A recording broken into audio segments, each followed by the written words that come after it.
Hello, it's Friday the 14th of June. I hope everyone's doing okay. We're going to take a look at crypto and Bitcoin and what a kind of week it's been. You know, Bitcoin at the moment has been kind of really hurt by a stronger dollar and the fact that the Fed has pushed back and pushed out the schedule for rate cuts, or when they think the next first rate cut is going to come. Up until this week, they were forecasting 3 rate cuts this year. Now it's down to 1. The market, I think, was hoping for 2. So they have pushed back the rate cuts to only 1 25 basis point cut between now and the end of the year. And I have quite a strong theory that a lot of what happens in crypto is driven by liquidity and loose financial conditions. And because of the ETFs and the futures markets, you know, what happens in America and financial liquidity is kind of quite important, I think, for crypto and Bitcoin. Certainly, altcoins took a little bit of a hit as well, which says to me that this is not just about Bitcoin. So up until now, you know, every time, this is what I tweeted, every time since this is where back in October 2023 is when the Fed pivoted and they said they would start to look at rate cuts, and ever since then, every time we had a Fed meeting following it, we had a 20% rally, even from the pullbacks. You know, we bounced after the Fed, and this time I think that it may change, that pattern may change, because this is the first time that they've kind of cut back or pulled back on that, and the market is having to reassess. So let's take a look at where we are in Bitcoin and Ethereum, and then we'll take a look and talk about altcoins. So first off, if we go to the daily chart here in Bitcoin, and we are a little bit sideways, and you know, I thought that this was a pretty textbook, after making from the high in March to the low that we made in May, a textbook 3-wave equal measured move pullback. I was pretty optimistic that this is a wave 1 and we were going to see a nice pullback and then continue higher from here. But we needed to get back above this daily 20 moving average, which is such a good indicator of trend. And instead we are stuck in a little bit of a sideways range. So the key question now is, are we going to find support from this daily 50 moving average and the bottom of this range and drive out of this sideways pattern we are in to continue higher, or are we looking at a bigger pullback? And because this is a double top, you know, we could see a little bit of a bigger pullback here. So key question for me is what we're doing. So let's zoom out a bit, and I still think from the big low that we made in November 2023 that we're in a wave 4. So we had the big rally, and then this 3-wave correction, I think, was our wave 2. We could argue, you know, that this was our wave 1, and this is actually 1, 2, 3, 4, 5 of wave 3 complete. That would be quite something, because it kind of points to a little bit of a bigger pullback. But at the moment, I'm going to stick with this was a big sideways wave 2. And that's kind of quite interesting, because I believe there's quite a solid relationship in terms of time and price. And I like to see these corrections kind of, if they don't have similar price pullbacks, which we're not going to do obviously here, you know, because we've had from these highs to these lows, you know, a $20,000 pullback, so which was nothing, like not as big as what we had here. And so I'm kind of thinking that this is more likely to be a time thing. So when I do that and I measure the time, so let's find trend-based fib time. So I'm going to go from this high to this low, and I'm going to project it from here, because I want to know where's that 61.8 point that we might rally from, and where's the kind of, where would it be equal? And that's quite interesting, because here we are this week or next week, we are at that point where this correction that we've been in is going to be 61.8 of the big sideways correction that we had from April to September in 2023. So could we be pretty close to a turn up higher? I think I did some other projections in terms of time, and I had a kind of timing event around the 19th of June. So I wouldn't be surprised if we hold this low. For me, it would be quite bullish, and let's see if we can see another swing higher from here. If we don't, so potentially the next kind of turn date I see is 12th of August. Well, you know, we could take a nice little bit of a pullback and a holiday if that happens, couldn't we? Or learn to trade better on the short side. So potentially in terms of timing, Bitcoin then could be holding the low of this range and launch higher from here. And as long as we stay above the daily 50 moving average, it looks pretty good for that. But the other thing I like to do is fib patterns or Fibonacci retraces, because when you turn at a Fibonacci level, I like to use it for a target. So if I measure from this high to low in this correction in Bitcoin, as you know, we double topped at an 886 fib level. And as I've said frequently, if you do that, your first target, so when you reverse an 886 fib level, your confirmation level that you've reversed is back underneath the 786 fib, because Fibonacci retraces for me are like a little bit of a ladder. You climb up one and the next one becomes the one you're above, then becomes support, and so on. And if we look at it this way, we can say, well, look, this 61.8 level in these previous highs and lows had been pretty strong support. Every time we had a look underneath, we closed back above it. And then yesterday happened. And for the first time, we closed underneath this 67,173 level, which now says to me, unless we can get back above it today, Friday, we are likely to continue from here to 65,000. And 65,000, when you reverse an 886 fib, becomes your first fib target. If you don't, then you come back down here and retest that 236 fib, and potentially you do a bigger ABC. We could potentially do a bigger swing down to the daily 200 moving average. And what would signal that? If we get underneath these daily moving averages and can't get back above them, and you know, for me, and back underneath this daily 50 moving average, we are then in a counter trend, much bigger pullback, and we need to look for a better bottoming pattern. So that means as long as we stay here, for me, underneath 67,000, we still have further to fall, and 65,139 is the next support. These 50% levels in the middle tend to be quite sharp. I don't think it would be, if we closed underneath it, it kind of wouldn't be holding it. Sometimes though, you can go pretty nastily sideways at these daily 50, kind of 50% retrace levels, pivot levels. So because this week or next, potentially we have, in terms of timing, we have a pretty interesting time date, a pullback to here and a really big bounce that got us back above these daily moving averages. That would be quite an interesting look, wouldn't it, for a tradable bounce from here. So that's how I'm seeing Bitcoin at the moment. On the lower time frames, we can see here on this 4 hour, you can see after this nasty drop underneath, we're kind of holding underneath this level.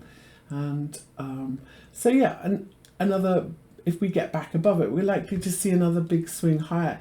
What's that going to look like? Well, because this was a big 1, 2, 3 down, I'm going to look for a big 1, 2, 3 going the other way. So if we get back above that 67,100, project it from low to high. Again, I don't think this is a bottom necessarily yet until we close above those daily moving averages. But then I would look for, you know, a big 1, 2, 3, 68,700 and 70,000 again, 70,280. And that 70,000 level has been quite a nasty resistance, hasn't it? So that will be one to watch if we do that from here. In fact, I don't think I've measured it quite right. There we go. 60,680 and 70,000 then. If we push back above 67,100 today, but for me, you know, I think there is a risk that we do continue lower, and the next support then comes in 65,100. This is spot Bitcoin, not the futures. The futures price varies a little, but not much. How about Ethereum? At the moment, I'm looking at Ethereum against Bitcoin because I really do love this level that we bounced off in Ethereum Bitcoin. And here we are potentially holding support, which was previous resistance, and a really interesting level at 0.0522. Also the weekly 20 moving average. So after the really big mid-May rally, this is kind of a pullback level and a good level to look to see if we're going to go higher from here. Here we are mixed up in the middle of our daily moving averages. So it's not kind of a really clear buy signal for me yet until we get back above that 220. But back above them at 0.053 would suggest another swing higher. So we've had a big 5-way rally, 3-way back, and we would look for this to continue higher, and the upside target 0.06 ETH against Bitcoin. So this suggests, particularly look at the 4-hour 200 moving average here, and if we look at the hourly, we're making a nice little bottoming pattern. Maybe I would like it much better above the hourly 200 moving average and above this swing high, I think 0.53. But yes, we could potentially start to see ETH outperform Bitcoin from here. Watching to see if that happens. Let's take a look at ETH against the dollar, because a high tide floats all the boats and vice versa. Now if we go to the weekly in Ethereum, so this is another one where fib patterns come into play that we just talked about in Bitcoin. So for me, as far as I'm concerned, let's measure. We measure from the high in November 2021 to the low in June 2022. We have reversed to the 786 fib level. For me, when you do that and you get underneath the 61.8, which we did here, you're normally looking for a 3-wave correction, and your target is back to the 38.2, which is down here where the weekly 50 moving averages at 2,381. I could be wrong. We could, from this, I think that potentially we've done a wave 1, this is a big wave 2, and we're going 1, 2, 3, 4, 5, in which case we're unlikely to pull back this far. And I think if we're going to keep going higher from here, because these fib levels, when you come back and retest them and so on, very often still become support and resistance. And if we look here on the daily, we can see that this backtest, this 61.8, actually was pretty interesting support and resistance. So I would say that we're not likely to do another big swing lower. If we hold this 3,333 level, so potentially a little bit further, and if we look at this in terms of our daily moving averages, just like Bitcoin, this would be holding the support of the daily 50 moving average. So a little bit of a test of this level and then a nice bounce. That would be a pretty bullish recovery here for Ethereum. But for me, if we get back underneath 3,331, we are likely to, unfortunately, to do a pullback to these bigger moving averages before we continue higher. So quite interesting support level. Maybe it holds. I am watching it, certainly watching it. It's worth watching. How about some of the other coins that are doing well? Well, the other one that did really well, remember, was BNB, because it was the only other altcoin. It was the only other altcoin really that's kind of made a really interesting new high out of the big major coins. So when I look at this one, we've gone sideways at these previous highs from June 2021. And when I want to know if we're going to do a bigger reversal here, what's quite interesting about this, if we measure from the low in October 2023, same as we measure all the other ones, let's make these a little bit darker so we can see. I've got my fib retraces from this low. Well, let's look at what we did at these previous swings. Well, if we did see this first correction here, we didn't hold the 236 fib, although it was a bit of a sticky level. We pulled back to the 38.2 and then we kept going. When we look at this next correction here, again, I'm keeping it from this low.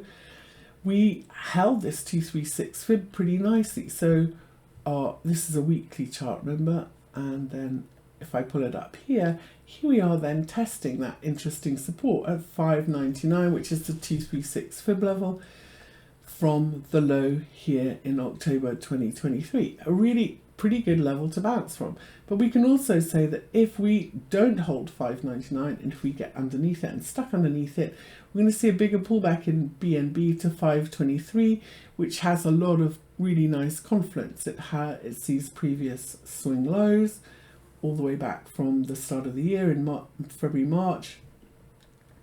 and it's the weekly 20 moving average. So that's how I'm looking at BNB. And now let's go down to the daily, and it looks like we are trying to build quite an interesting base here. So this really becomes a pretty interesting bull bear line if you're looking at BNB and seeing if this breakout is going to keep going. Underneath 599, I think we could see a bigger pullback to the bottom of this range and 523.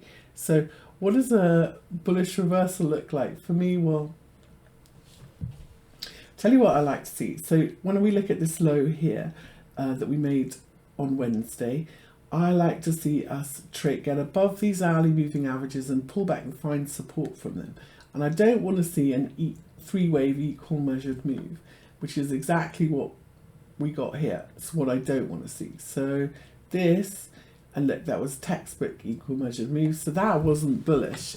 And when we did that, you know, it makes it more unlikely that we'll hold these moving averages. So what we want to see this time is getting above these moving averages and this swing high here, holding above. Then you can test buy it because this is looking quite bottomy, and you can buy a little. Don't be careful on the leverage, and you're going to look for a retest of these highs, and then you want to see us go beyond.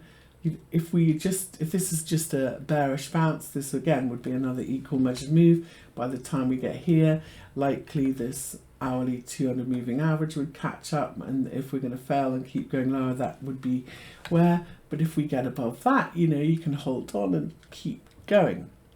And once you get above that, it's less risky buying pullbacks with a little bit more leverage. But at the moment, whilst we're still trying to make a base here and see if we keep going, that's what it would look like if we failed, and that's what we kind of need to get beyond. So again, if we break down here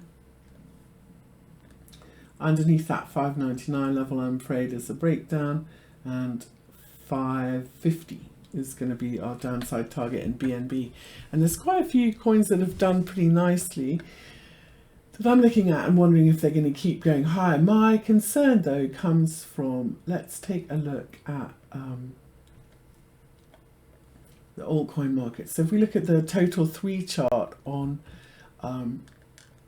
if we look at the total 3 chart, this is crypto market cap minus Bitcoin and Ethereum. So without those big ones that are kind of unduly influenced by US features and stuff and ETFs. So this was a little bit of a nasty pullback here. I was hoping we would see obviously a nice 3-wave pullback to this weekly 220 moving average, and then launch and continue higher from here. And unfortunately, what we're looking like we're putting in here is a lower is a lower high and another swing lower, and potentially if we lose this weekly 20 moving average on a close, we're going to see a bigger pullback back to this swing low, back to these weekly moving averages, and we're not going to get out of it in these altcoins. So let's look at this on a lower time frame, what that would mean. This is the big ABC I was hoping for, and I was looking for us to continue high from here, and instead what we've done from the low on the 12th of April is another one of those equal measured move corrections. This is always like a concern. So look, A, B, C, and you know it was because we literally textbook reversed at an equal measured move level, measuring from this low to this high, projecting it from here. For me, the kind of rule is if you get underneath this 61.8, you're likely to see a bigger pullback.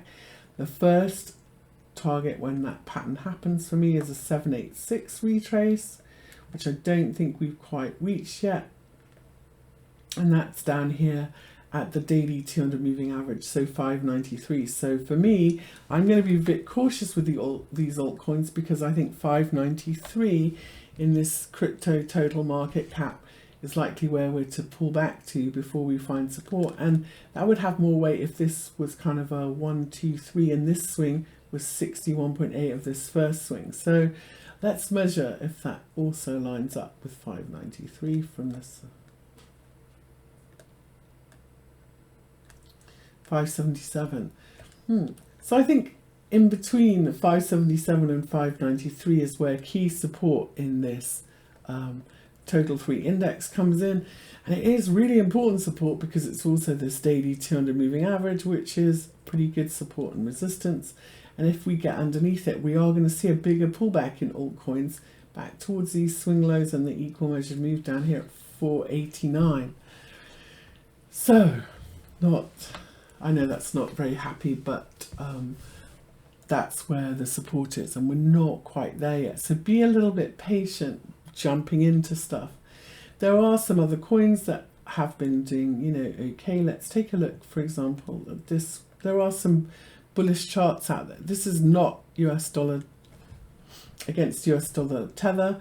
What I really like about this is I'm watching for this. So this from the lows that we made back in mid-May was a wave 1, 2, 3. This certainly looks like a wave 3. It's much bigger than this wave 1. It's 5 waves up. When you see that, you're kind of looking for a 3-wave pullback or a 50% retrace or something like that. And this is what I kind of really like about this one. So if I measure from this low to this high, let's mark that 50% level. We bounce from a textbook 50% retrace, and here we are back above these 4-hour moving averages. If we look at the daily, it was a 50% pullback to this daily 20 moving average. So this potentially is setting up for another big swing higher. So wave 1, 2, 3, and a wave 4, which would take us to new highs. When you do this 50% thing, mean reverting markets that reverse at a 50% level, tend to keep doing that until they break out of it. So the danger price here is going to be the 50% from this high, and that comes in here at 0.022. So 50% and these swing highs, pretty interesting level. So what I would, a really nice, easy to trade pattern here, and this is quite a nice head and shoulders pattern. Look, if we look at it like this, getting above that hourly 200 moving average, this was a really nice look. So the ideal pattern here would be like a reversal here and a 50% pullback to buy to keep going higher. This one bottomed, for me, 2 o'clock in the morning, 3 o'clock in the morning. This is when I got the buy signal here in this one. So it's really not a buy for me unless I see it pull back, and I'd like to see 3 waves. And if we go beyond that 50% level, even better, even more bullish, and then I would be really looking for that 3-wave pullback to buy to keep going higher. But yes, I think there is a good chance with this one that we could keep going higher from here. And that's what I'm looking for in NOT. So a lot of altcoins, especially some that I've been trading, and meme coins, lost a bit of support in that reversal. And the altcoin market has been hit really hard this week, and I do think that that's to do with liquidity. So how does that get fixed? Well, if inflation keeps falling, then the Fed will be able to do rate cuts even sooner. So it will be kind of good news for the crypto market particularly as well, to pay attention to what's happening in broader markets. But all of the nastiness this week, especially in the dollar, has come from election surprises. We've seen it everywhere, from Mexico and now Europe. And because all of these other currencies, especially the euro, is such a big percentage of the dollar index, that is causing these strength in the dollar. It's not the dollar itself. If you notice this week, we have seen dollar strength while US rates were falling, or bond yields were falling. And so that means this is not about America, this is about everywhere else having a bit of a wobble. Okay, so let's see if this week or next week we can in fact make a bottom and hold a little bit of this sideways range in Bitcoin. Quite a lot of people are predicting quite a bigger pullback. I kind of like these pullbacks work better when nobody's expecting them. So if a lot of people are projecting this to be a pullback, will this be an easy short? No, it's likely to be really choppy and really difficult. So be careful. been too fixed either direction.